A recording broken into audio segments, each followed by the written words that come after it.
在我办公室那面巨大的落地窗前，我见过上千个年轻人，带着他们的简历和梦想来来去去。我看过太多眼睛里闪着光的寒门贵子，也看过太多眼神黯淡、被岁月磨平了棱角的职场老人。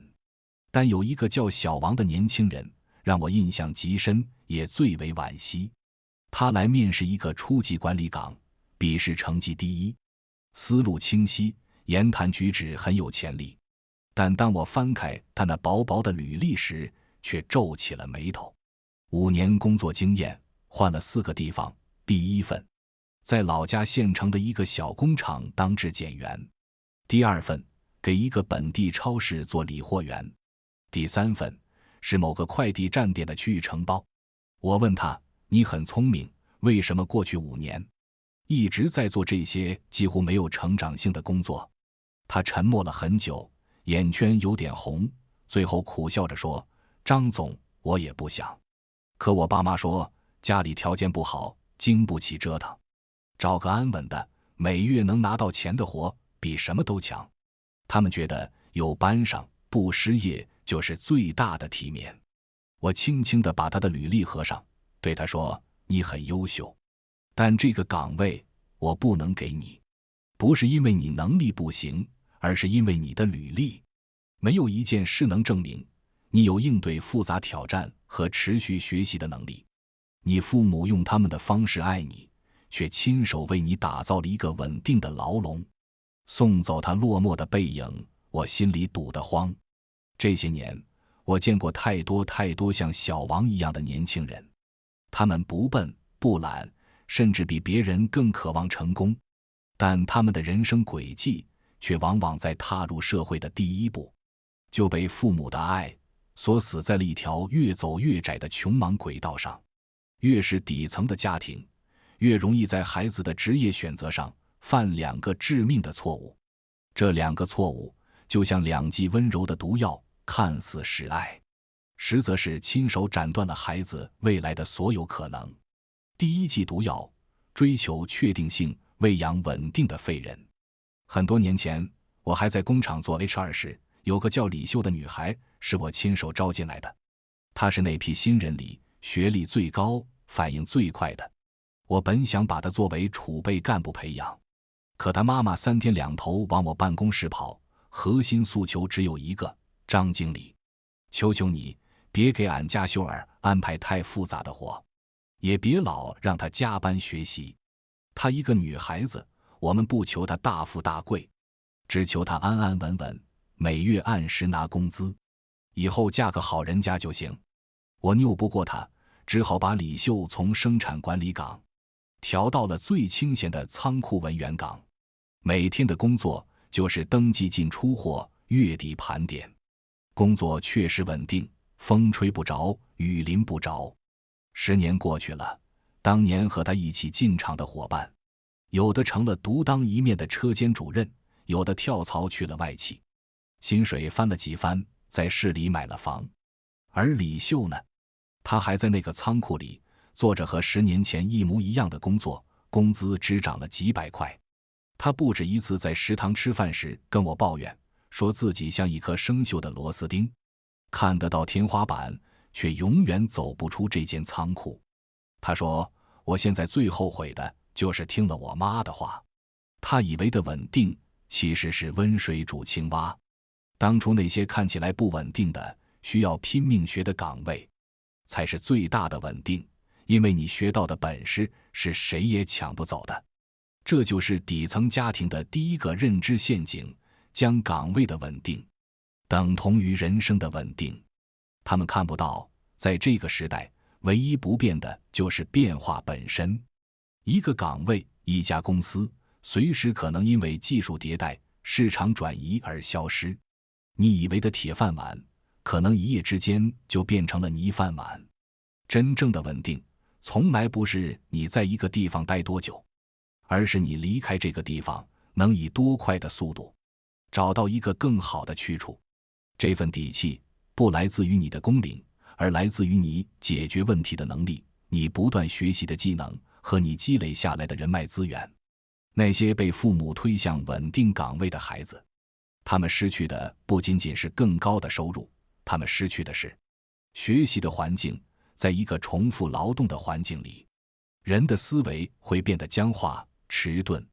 试错的机会，年轻时最大的资本就是可以用低成本去试错，去找到自己真正的热情和天赋所在。而稳定的工作剥夺了这种可能性。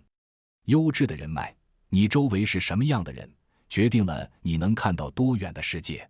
当你的同事每天都在讨论家长里短、鸡毛蒜皮时，你很难去思考行业趋势和个人突破。父母们总说我是为你好，但这种只看眼前不看未来的好，恰恰是最残酷的。他用稳定这把温柔的刀，一刀一刀割掉了孩子本可以展翅高飞的翅膀。第二剂毒药，迷信速成，透支青春的燃料。如果说第一剂毒药是慢性的，那么第二剂则是急性的，它能迅速榨干一个年轻人最宝贵的黄金10年。那就是只要能立刻拿到钱，不管未来会怎样。我老家有个邻居，他儿子阿强脑子很活，读书时成绩不错，可惜高2那年他爸做生意失败，欠了一屁股债。他妈哭着对阿强说，儿啊，家里实在撑不住了，你别读了，跟你表哥去工地吧，一天能挣300块现结，你先帮家里把债还了，以后的事以后再说。于是18岁的阿强放下了课本，拿起了钢筋。年轻的身体就是本钱。阿强肯吃苦，什么脏活累活都干，很快成了工地上最能干的小工。每月领到工资，大部分寄回家，看着家里的债务一点点减少，他觉得自己是个顶天立地的男子汉。10年过去了，债是还清了，可30岁的阿强除了拥有一身被钢筋水泥磨砺出的伤病和一身使不完的力气外，一无所有。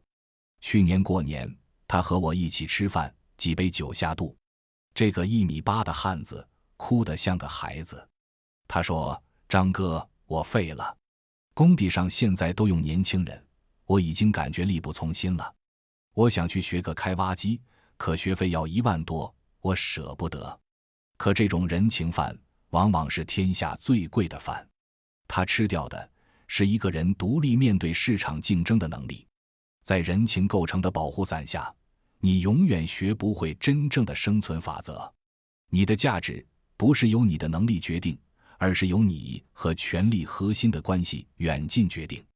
一旦这层关系破裂，或这家小公司倒闭，那个被圈养了多年的孩子会瞬间被社会淘汰。他就像一只被养在笼子里的鸟，早已丧失了独立觅食的本能。那么穷人家庭真正的出路在哪？说了这么多残酷的真相，并不是为了指责。我深知每一对父母的选择背后都藏着他们的局限和无奈，但越是身处困境，越需要清醒的智慧。真正的出路不在于让孩子去挣多少钱，而在于父母自身的认知升级。第一，完成从消耗思维到投资思维的转变。不要再把孩子当成一个需要花钱的负担，或者一个可以挣钱的工具，要把它看作是这个家庭最重要、回报率最高的投资项目。你今天省下来的，让他去读书、去学技能、去大城市闯荡的钱，不是花掉了，而是投资到了这个家庭的未来。一个优秀的孩子，他所能创造的价值，远远超过你一辈子省吃俭用攒下的存款。第二，完成从控制思维到支持思维的转变。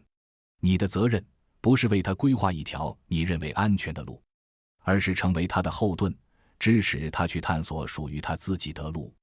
在他迷茫时，给予指引，而不是命令；在他失败时，给予安慰，而不是责骂；在他想去闯荡时，哪怕你口袋里只有100块，也要拿出50块给他当路费，告诉他，去吧，家里有我。这种信任和支持，比任何物质财富都更能给予孩子勇气和力量。节目开头那个叫小王的年轻人，后来给我发了一条很长的讯息。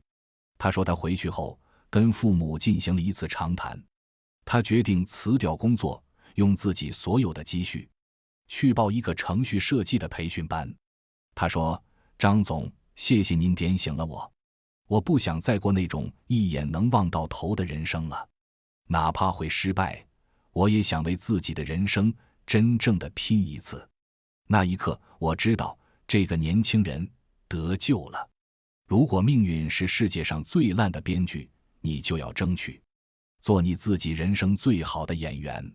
这句话不仅是说给孩子听的，更是说给每一位望子成龙的父母听的。